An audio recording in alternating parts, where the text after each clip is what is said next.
Сәлем достар, сіздермен бірге Омар Нұрбек. Бұл видео сабағымыздың екінші сабағы. Бұл сабағымызда Tinkercad орталығымен танысамыз. Браузер арқылы tinkercad.com сайтына кіреміз. Жалпы Tinkercad орталығында негізгі 3 бағыт бойынша жұмыс жасауымызға болады. Бірінші бағытымыз 3D проектирование деп аталады. Бұл жерде жеңіл және қарапайым модельдерді құрастырып, оны 3D принтерден печаттап шығарсаңыздар болады. Екінші бағытымыз цепи деп аталады. Бұл бағытта электр компоненттерімен және робототехниканың компоненттерін бір-біріне тізбекте және параллель жалғану арқылы әртүрлі электроникалық құрылғылардың модельдерін жасап шығаруларыңызға болады. Ал үшінші бағытымыз ол блок и кода деп аталады. Қиын және күрделі 3D модельдерді, яғни блок программалау арқылы әртүрлі күрделі модельдерді жасап шығаруларыңызға болады. Ең негізгі осы 3 бағыт бойынша жұмыс жасалынады. Басқа да адамдардың проектілерін көремін дейтін болсаңыздар, проекті дегенді басамыз. Осы жерде басқа адамдардың жасаған осы 3 бағыт бойынша проектілерін көрсеңіздер болады. Бұл жерде, яғни 3 проектін таңдасаңыздар болады. 3D проект, цепи бойынша және блок кода бойынша қарап шықсаңыздар болады. Ең алдымен қандай да проект жасамас бұрын регистрация жасауымыз керекпіз. Регистрация кіресіздер, создать персональный учетный запись. Бұл жерде Google немесе Apple аккаунттарыңыздан жазсаңыздар болады. Менде Google аккаунт тіркеліп тұрған екен, войти дегенді басамын. Личный учетный запись. И өзімнің аккаунтынан кіремін. Интернеттің жылдамдығына байланысты тез немесе кеш ашу мүмкін. Сол себепті интернеттеріңізге байланысты. Егер өздеріңіздің аккаунттарыңыздан кірсеңіздер, осындай интерфейс шығады. Бұл жерде өздеріңіздің суреттеріңізді, аттарыңызды қоятын болсаңыздар, оң жақ бөлігінде домалақ тұрған профильдің үстіне басасыздар. Профильге кіресіздер. Осы жерде суретті таңдап, өздеріңіздің аты жөндеріңізді жазсаңыздар болады. Егер сіз мұғалім болатын болсаңыз, бұл жерде класс создать етсеңіз болады.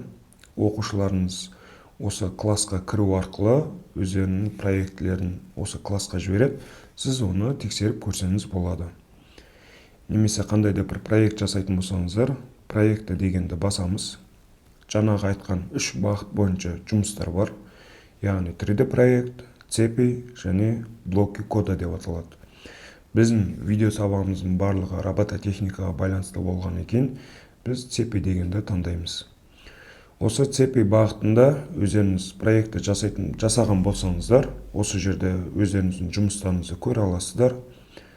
Бұл жерде проекттің үстіне настройка деп аталады, осының үстінен бассаңыздар, яғни свойствосын көрсеңіздер болады. Бұл проектіні дублировать етсеңіздер де болады, яғни копиясын жасауға, немесе бұны полностью удалить етулеріңізге болады. Удалить етіп басатын болсаңыздар, проектілеріңіз өшеді.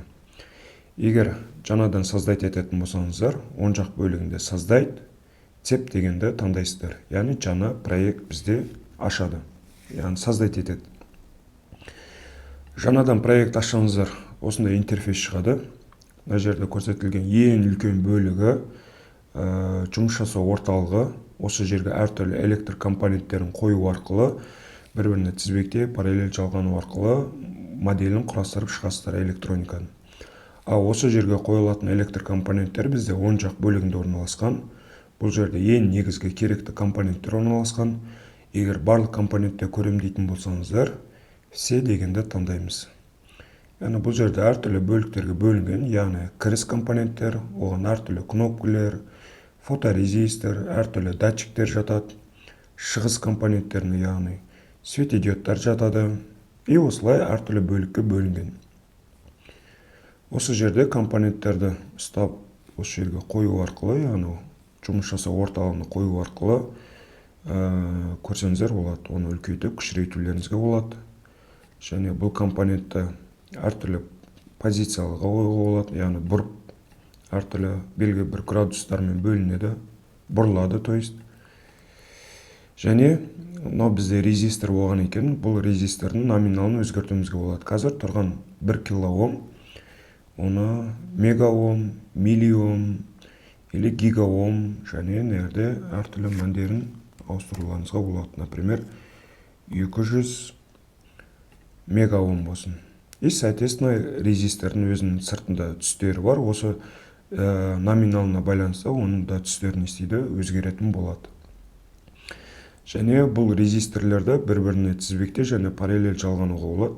Кішкене кішірейтейін.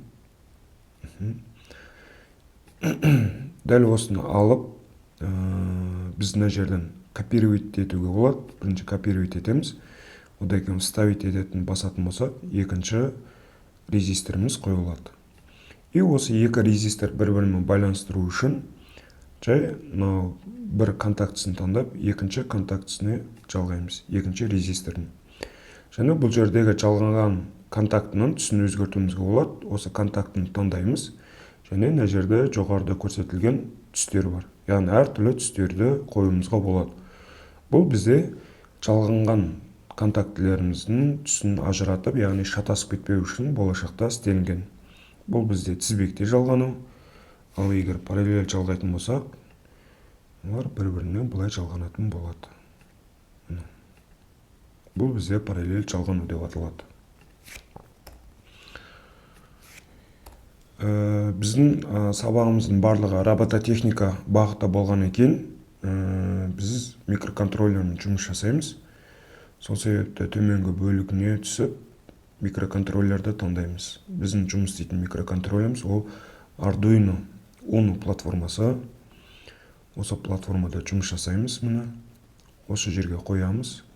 Және бұлған программа жазатын орталығы бар өзінің.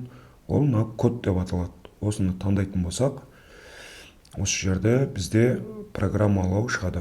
Бұл жерде екі түрлі программамен жазсақ болады. Біріншісі блоки кода деп аталады. Яғни Scratch деген программаны өткен болсаңыздар, яғни Scratch-тегі сияқты блок кодтарды қоюымызға болады бір-біріне жалғау арқылы. Және текст күйінде жазсақ болады. Бізге Arduino платформамызға C тілінде программа жазылынады, яғни C тілінің программасы. Немесе екеуінде де бірдей істеуге болады. Осы блок с текстом дегенді таңдаймыз. Блокты да жазуымызға болады, және соның өзгерісін C тілінде, яғни текст түрінде көрсек болады. Например, мынаны удалить етем. И, соответственно, біздегіне удалить етіледі, яғни текст түріндегі программамыз.